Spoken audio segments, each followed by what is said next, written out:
The world's richest men don't always gamble in boardrooms. Some gamble in bedrooms, where contracts are written not in ink, but in flesh and blood.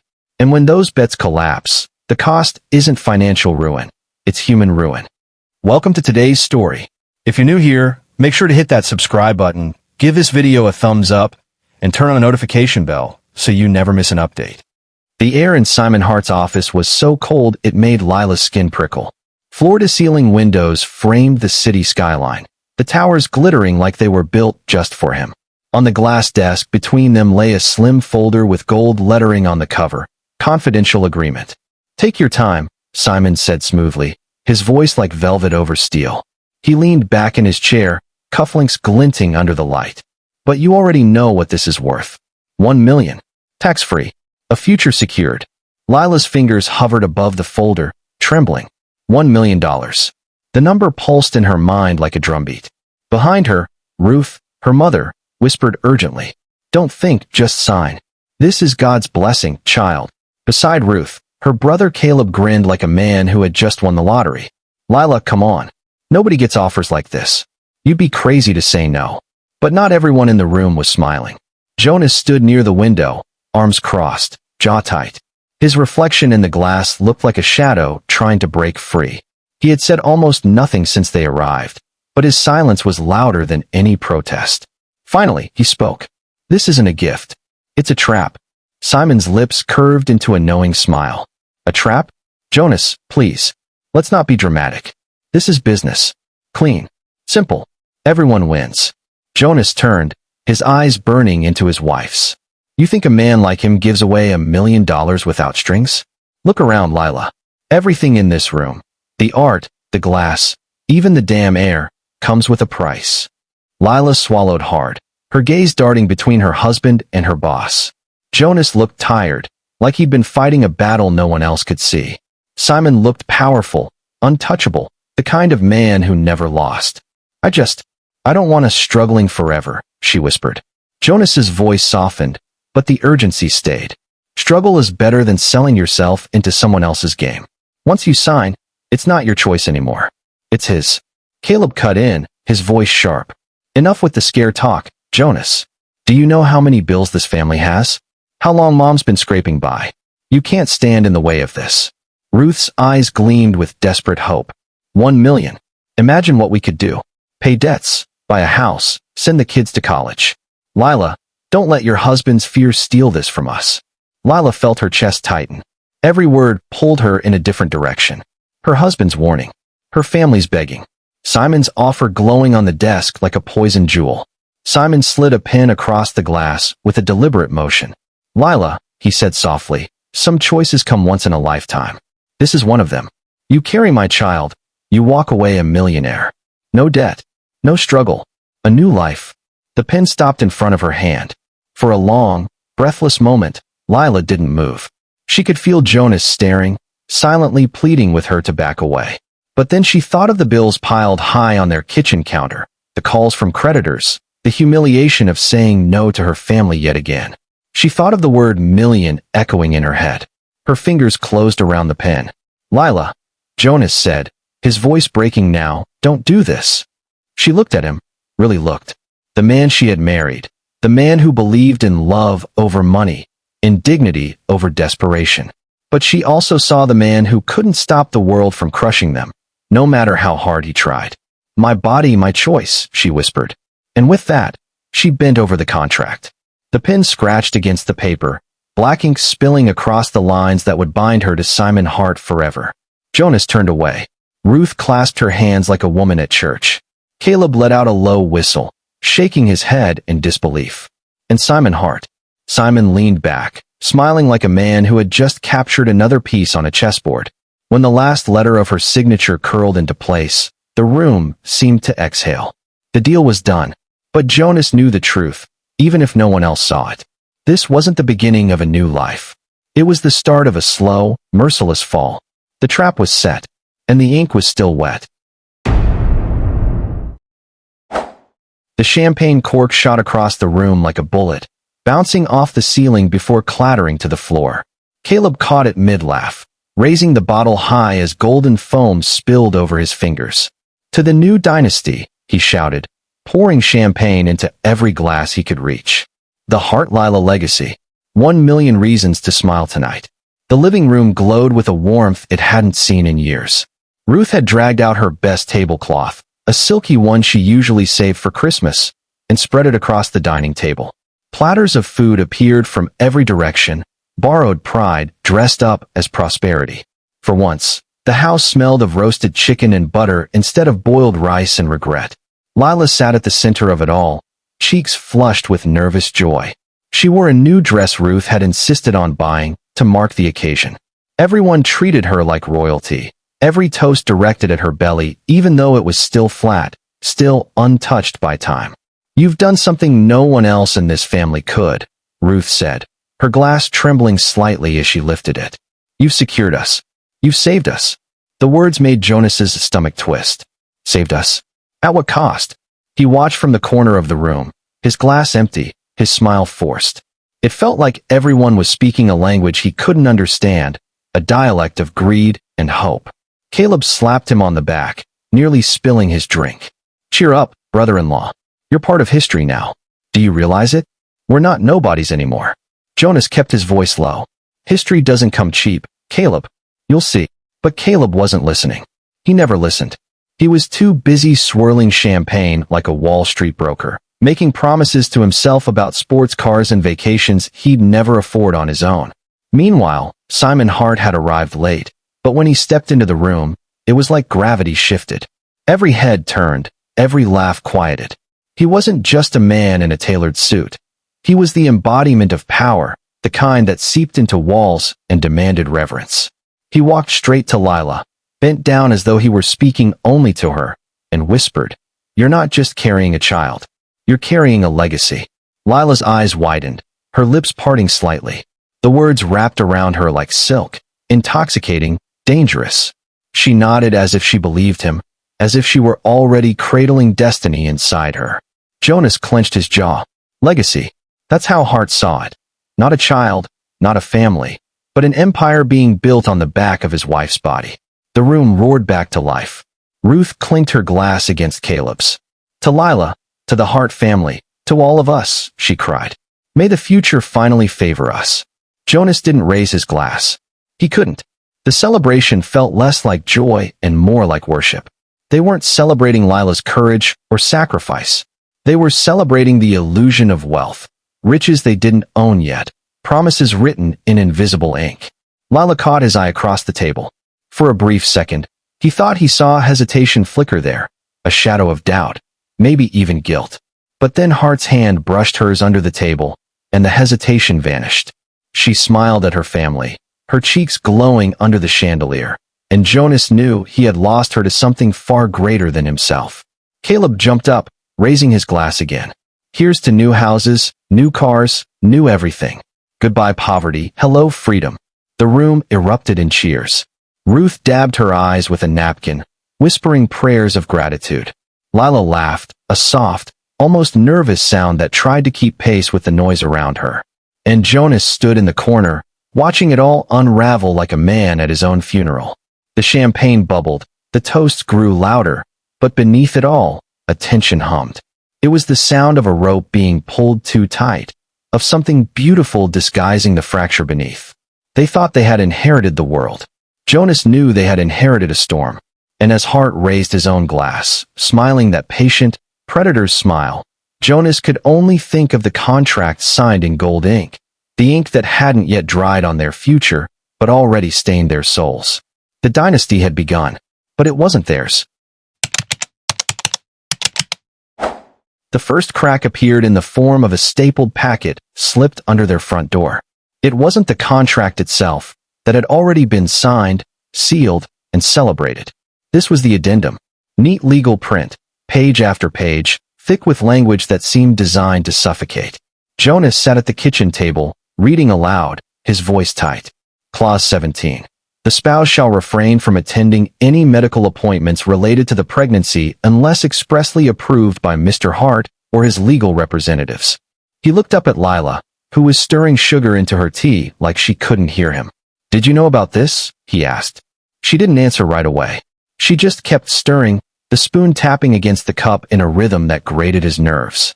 "Lila," Jonas pressed. "Did you know?" Finally, she sighed. "Simon mentioned there might be conditions. He said it was to keep things professional, to avoid complications." Jonas slammed the packet on the table. "Complications? I'm your husband. Since when am I a complication?" Her eyes flashed at him, tired but defiant. "Since the moment you decided to fight me on every choice I make. This is my body, Jonas. My choice." The words landed like a slap. He'd heard them before, the night she signed, when she cut the thread between them and tied herself to heart instead. Hearing them again now only twisted the knife deeper. He leaned back in his chair, staring at her like he didn't recognize the woman in front of him. "So, I don't get to be there? Not for doctor's visits, not for ultrasounds, not for anything? You're telling me I get cut out of my own wife's pregnancy because your billionaire boss says so?" Lila set her cup down with a sharp clink. "It's not your pregnancy, Jonas. That's the point. You said it yourself, not your baby." The silence that followed was unbearable. Even the ticking of the clock seemed to pause, as though the house itself was waiting for his response. Jonas pushed back from the table, his chair scraping against the floor. He wanted to scream, to demand she rip the papers up and walk away from the madness. But he knew it was useless. She was already in too deep. Instead, he went upstairs, pulled out a leather notebook, and began to write. The first entry was short, almost clinical. "Day 1. Lila's contract excludes me from appointments. Lawyers control her body. The family was still blinded by the promise of money. Hart's shadow is in every room." He wrote like a man recording evidence, not feelings. The words were jagged, clipped, but behind them was a pulse of rage and sorrow, the kind that doesn't fade. When he finished, he set the pen down and stared out the window. The street below was quiet, ordinary, neighbors walking dogs, kids riding bikes.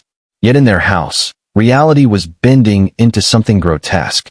That night, as Lila lay in bed scrolling through her phone, Jonas turned off the lamp and whispered into the dark. "You think this is freedom," he said. "But all I see are chains. Gold-plated, maybe, but chains all the same." She didn't answer. Or maybe she didn't hear him.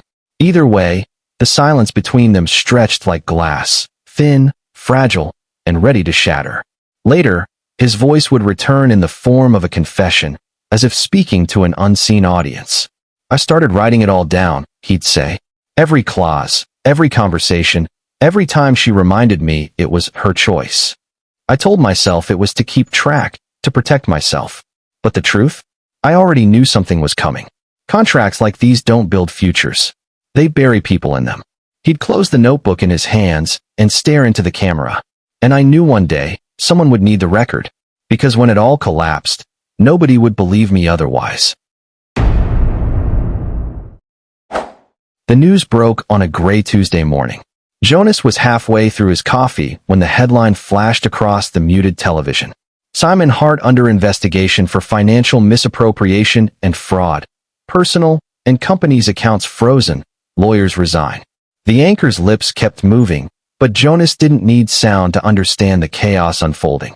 The empire that had seemed untouchable was suddenly crumbling in real time. From the kitchen, Ruth's voice carried sharp and frantic. "Turn it up. Turn it up now." Caleb rushed over with the remote, nearly knocking over his glass of orange juice. The volume spiked. Multiple shell companies tied to Hart's business dealings. Authorities confirm his private accounts have been locked, and key members of his legal team have stepped down. Lila stood frozen in the doorway, one hand resting protectively on her still small belly. Her face drained of color. "This can't be happening," she whispered. Ruth shot Jonas a desperate look. "It's just rumors. Just ugly gossip. Men like Simon don't fall apart over nonsense." But Jonas could see the panic behind her eyes.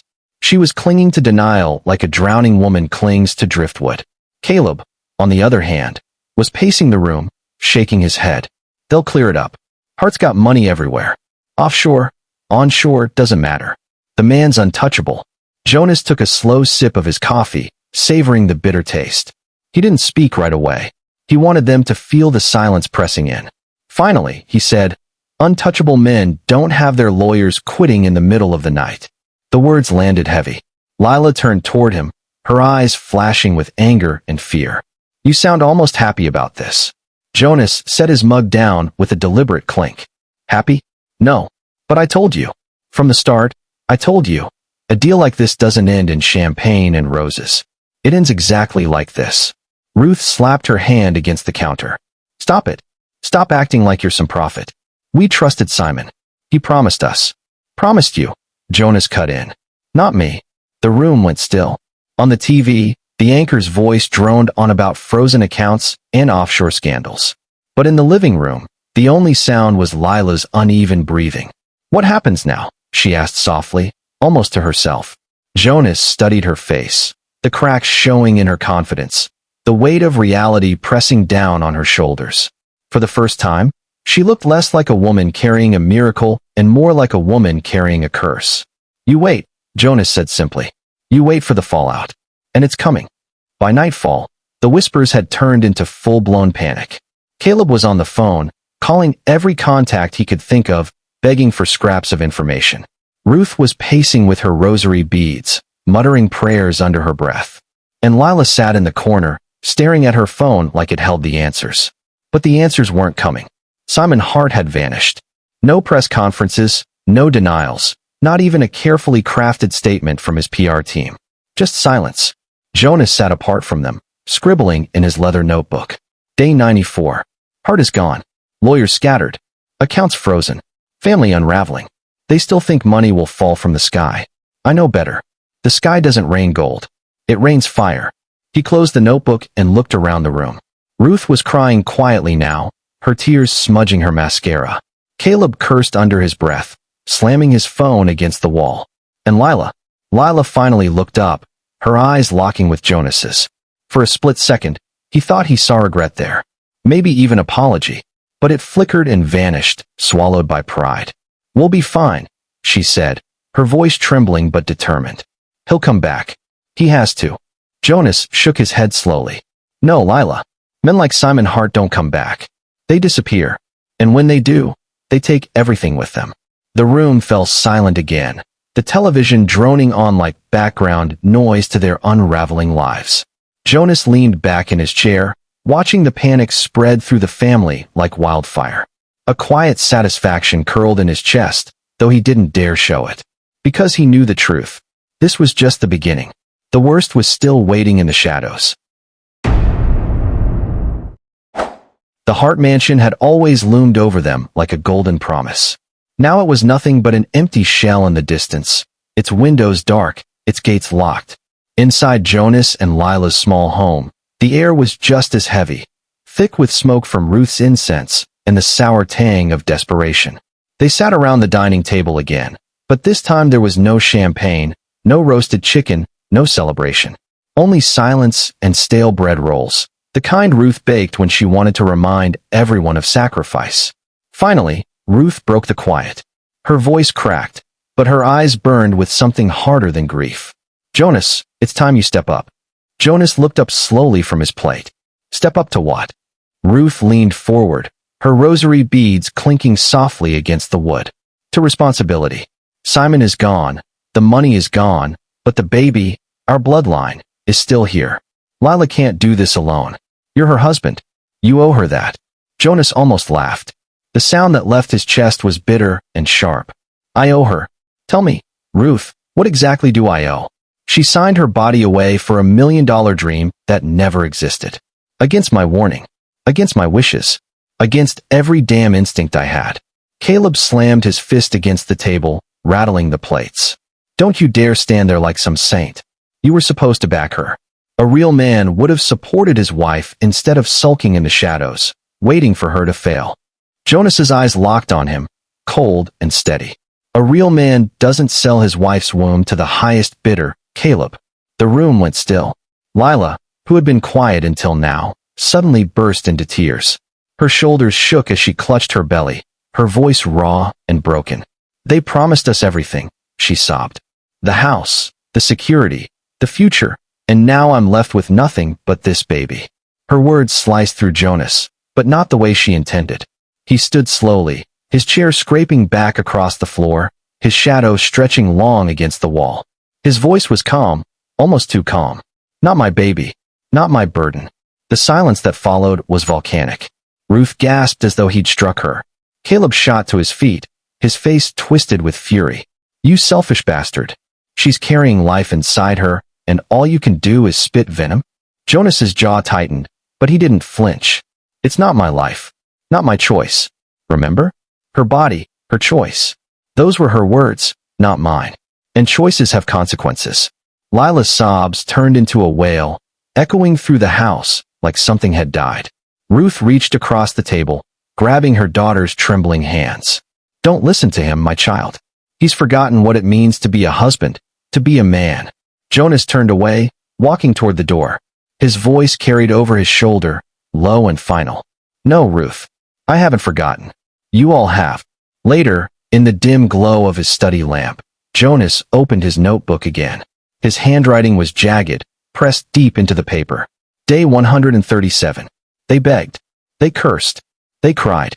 They call me selfish. But they forget. This isn't my storm to clean up. I warned them. I begged her not to sign. She chose heart. She chose the contract. And now, she wants me to carry the corpse of her choice. Not my baby. Not my burden. He closed the book and leaned back, staring into the dark. Somewhere in the house, Lila was still crying, Ruth still muttering prayers, Caleb still pacing like a caged animal. The walls echoed with their fury. Jonas sat in silence, his face unreadable. But inside, one truth burned steady. The family thought he was cold, heartless. Maybe he was. But in a house built on false promises, someone had to be the voice of reality. And Jonas had chosen his role. Not savior. Not supporter. Witness. The smell of roasted lamb filled the house, but it did nothing to soften the tension. The dining table had been set like a battlefield. Ruth at one end, rosary beads looped around her wrist like ammunition. Caleb to her right, fists already clenched. Lila to her left, pale and fragile, one hand guarding her belly. Jonas sat opposite them, his plate untouched, his eyes sharp as glass. At the head of the table, a stranger's presence loomed. Dr. Moreno, a thin, hawk-eyed lawyer with a clipped accent, flipped through a manila folder. His presence gave the evening a strange air of courtroom drama. The family had turned dinner into a trial. Ruth cleared her throat. Jonas, you know why we're here. We can't keep circling the same arguments. Tonight, we settle this. Jonas leaned back in his chair, arms folded. Settle what, Ruth?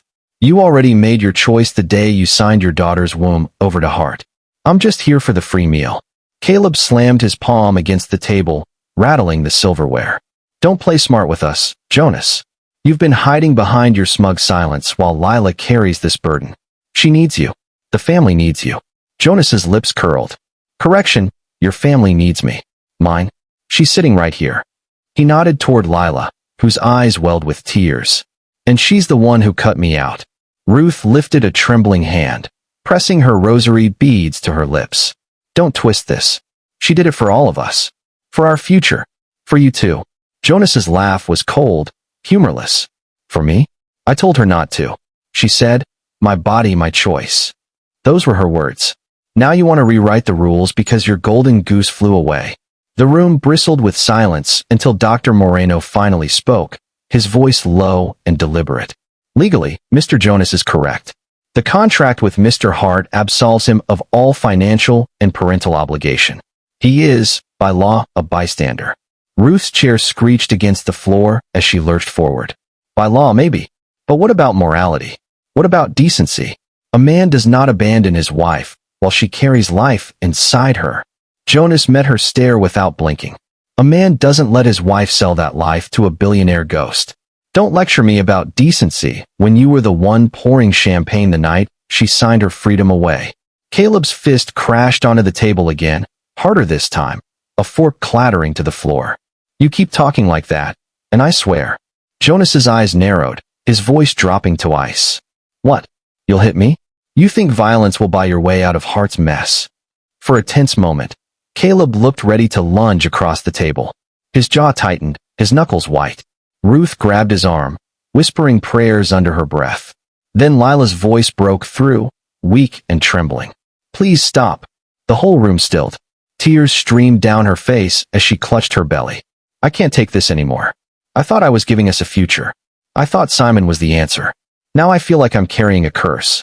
And all I want, her voice cracked. All I want is forgiveness. Jonas's face softened for just a fraction of a second. Then it hardened again. His reply was steady, deliberate, like a gavel striking wood. You don't need forgiveness, Lila. You need to face the truth. You gambled with a man who vanished, and now you're asking me to carry the debt. But I won't. Not my baby. Not my burden. Ruth let out a sharp cry, slamming her rosary beads on the table. You heartless man. Caleb stood, his chair toppling backward. Say that again, I dare you. But Jonas didn't flinch. He pushed his chair back slowly, stood, and straightened his jacket. His calmness only fueled their fury. He looked at them one last time, his eyes sweeping the table, Ruth trembling, Caleb seething, Lila broken. Then he said, almost like a verdict, this trial is over, and you've lost. He walked out, leaving the family in a storm of tears, curses, and unanswered prayers. Later, his voice would echo in the style of a documentary confession. They thought the dinner table was a courtroom. They thought guilt and threats would sway me. But what they didn't understand was that I'd already buried my part in this mess the night she signed. I wasn't the defendant at that table. I was the executioner of their fantasy. It started with a drawer Jonas wasn't supposed to open. The Hart residence had been shuttered for weeks, the front gates chained, the security guards gone like ghosts in the night. But Jonas had connections, a cousin in maintenance who knew how to get in without alarms. And so one late evening, with the city lights blinking behind him, Jonas stepped into Hart's abandoned study. The room smelled of leather and stale cigars, the kind of wealth that lingered even when its owner had vanished. Shelves lined with books that no one read. A marble desk polished to perfection. And in the bottom drawer, locked but not secure enough, Jonas found them. Files. Dozens of them. Each neatly labeled, each heavier than sin. He spread them across the desk, his hands shaking as he flipped through one. Case number 14. Subject, Marissa Vale. Payment, $850,000. Contract terminated, financial dispute. Outcome, unresolved. Another. Case number 21. Subject, Hannah Brooks. Payment, $1.2 million. Contract sealed under NDA. Outcome, pregnancy carried, child status undisclosed. And another. Case number 33. Subject, Daniela Cruz. Payment, $975,000. Contract void. Subject hospitalized. Outcome, confidential. Jonas's breath caught in his throat. Page after page, face after face. Women from everywhere, each one caught in the same trap, each story ending in silence. This wasn't an accident. It wasn't desperation. It was a system, a pipeline of wombs, contracts, and discarded lives. He whispered into the quiet room, almost like he was narrating to someone unseen. He's been running this game for years. Not just with Lila. With dozens. Maybe more. And every time, he disappears, resurfaces, starts again. This isn't surrogacy. This is exploitation with a gold-plated pen. The realization chilled him. And it wasn't just about the women. The files suggested something darker. Offshore accounts tied to shell companies, coded references to legacy projects, and whispers of children born into shadows. Jonas closed the drawer, tucked a few key files into his jacket, and left the mansion. He knew he had crossed a line. Whoever was protecting Hart wouldn't let those secrets see daylight without a fight. Back home, he locked his study door and spread the files across his desk. His notebook lay open beside them, the ink of his earlier confessions now joined by a new chapter. Day 172. It's bigger than I imagined. Hart wasn't a careless billionaire who vanished. He was orchestrating something. A system of contracts, women, babies, and money that disappears offshore. My family thinks I'm the villain because I refuse to raise this child. But what if the truth is worse? What if this child is part of something engineered? A knock on the door jolted him. Jonas. Lila's voice was small, muffled. Can we talk? He shoved the files into a drawer, locking it before answering. She stepped in, her face pale, eyes red from crying. You're shutting me out. Again. Jonas studied her, guilt flickering across his face before he masked it. You wouldn't believe me if I told you what I found. Try me. He hesitated, then shook his head. Not yet. It's not safe. Her lip trembled. Safe? You think I've felt safe for a single day since he vanished? I carry his child, Jonas. I live with the fear of what comes next. At least give me the truth. But Jonas only whispered, almost to himself. The truth will bury us if I'm not careful. Later that night, he slipped out again. This time, to an address scribbled in one of Hart's files, a storage facility on the edge of the city. The kind of place where secrets were boxed, labeled, and left to rot. As he approached the dimly lit unit, a figure in a trench coat lingered by the gate. Jonas froze. The man's face was hidden, his posture sharp. When their eyes met, the stranger gave a slight nod, not friendly, not threatening, just acknowledging. Jonas's pulse thundered. In his later confession-style voiceover, he'd say, "That was the moment I knew. I wasn't just investigating a vanished billionaire. I was walking into a machine bigger than money, bigger than family. And once you see the gears of that machine, there's no unseeing it."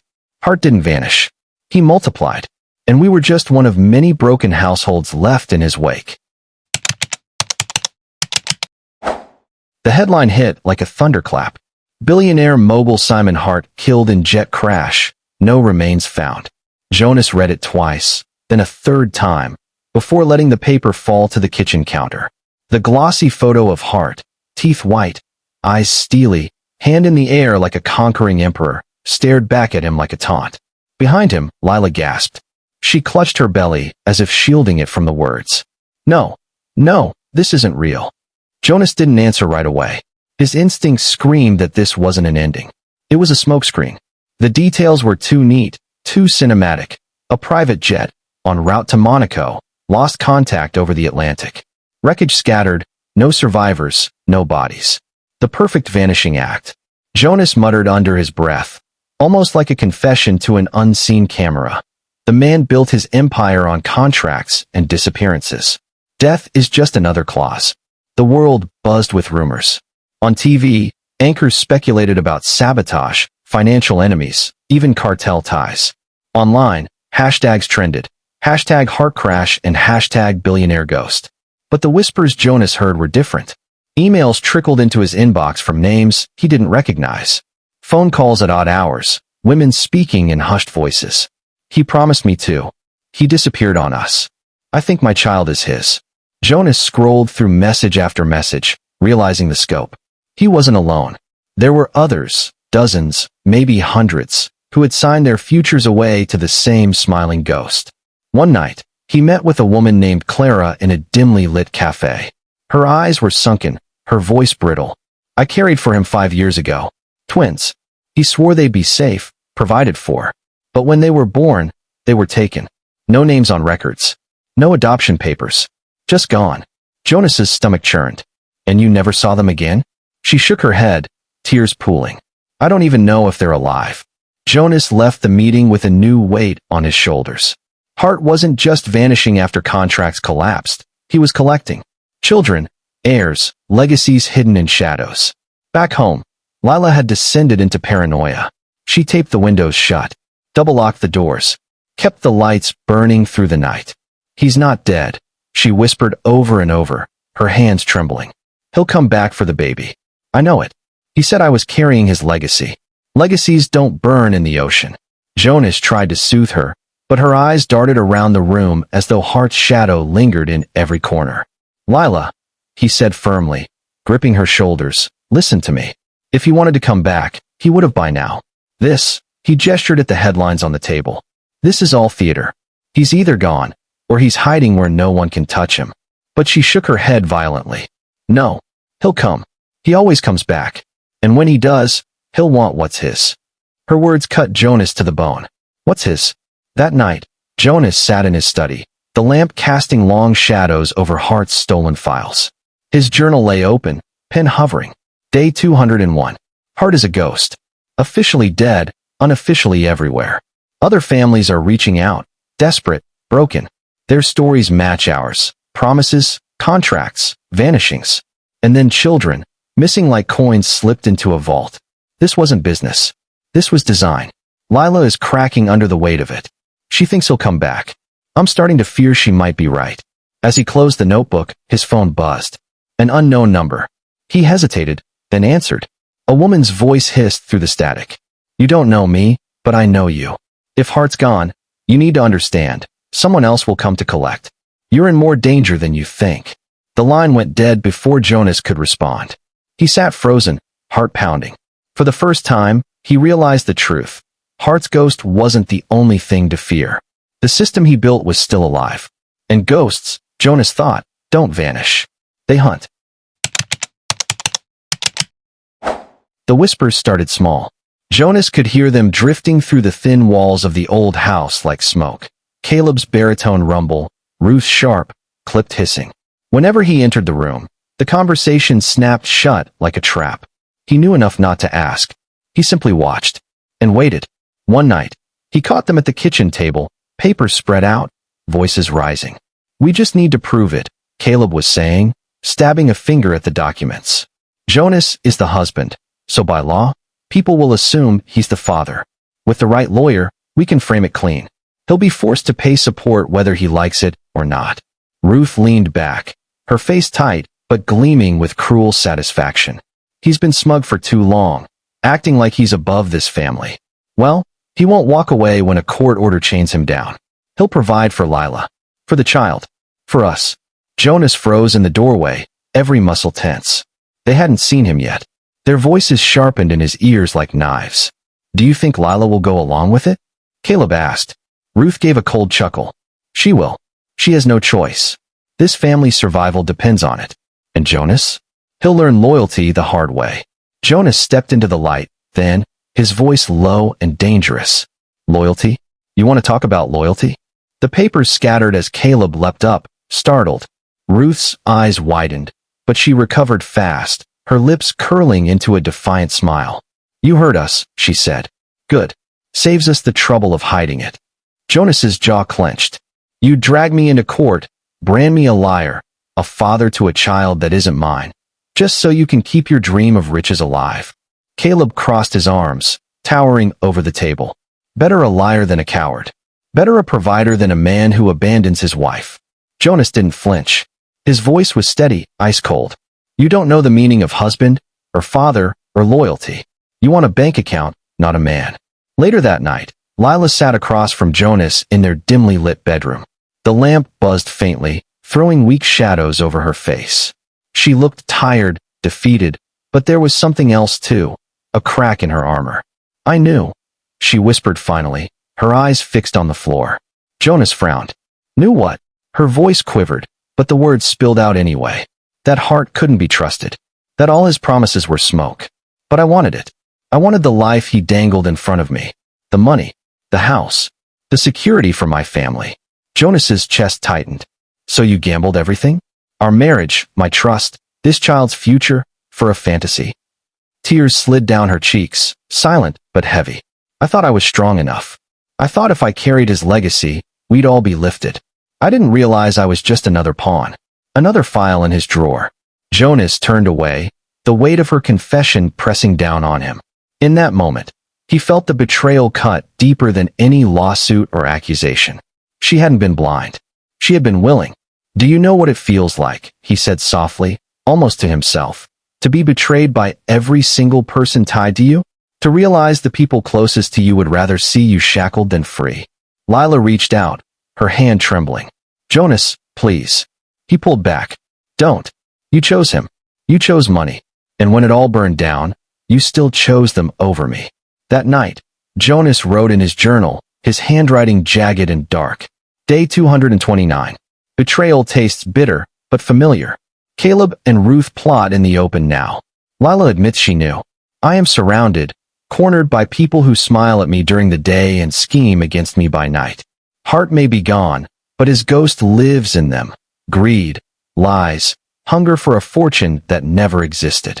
They've become his shadows. And me? I'm the last fool standing in their way." He set the pen down and stared into the dark. For the first time, Jonas understood. His fight wasn't just with a billionaire's ghost. It was with his own family. And the war had already begun. The air in the room was suffocating. The family had gathered in Ruth's dining room, but it looked less like a meal and more like a courtroom.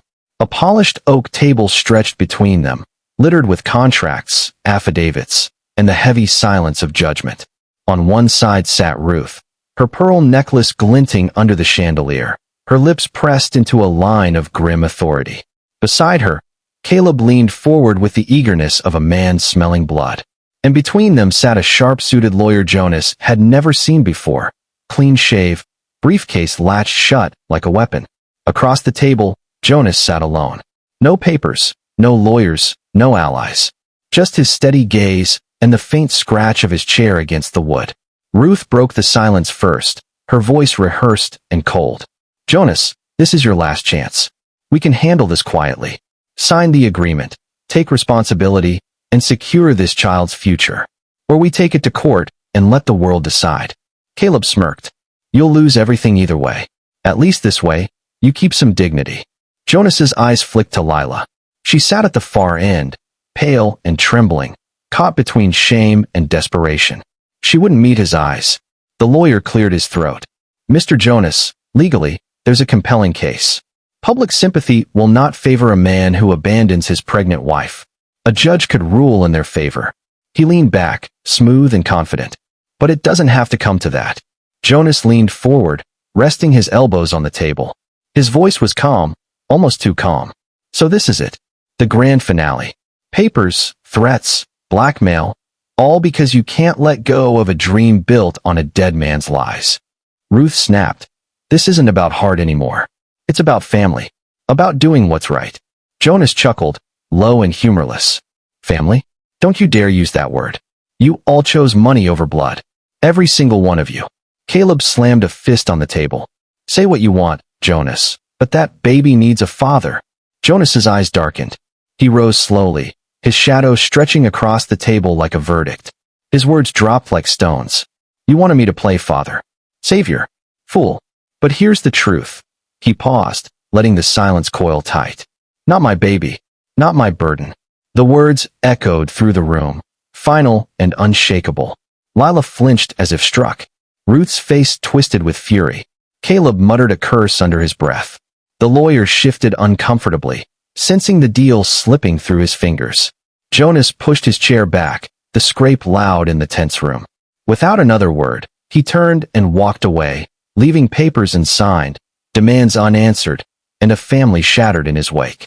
Outside, the night air felt sharp and clean, a relief after the suffocation indoors. Jonas walked down the quiet street, each step heavier than the last, but freer too. For the first time in months, he felt like he'd claimed his own life back. His phone buzzed in his pocket. He almost ignored it, but something in him, maybe instinct, maybe dread, made him look.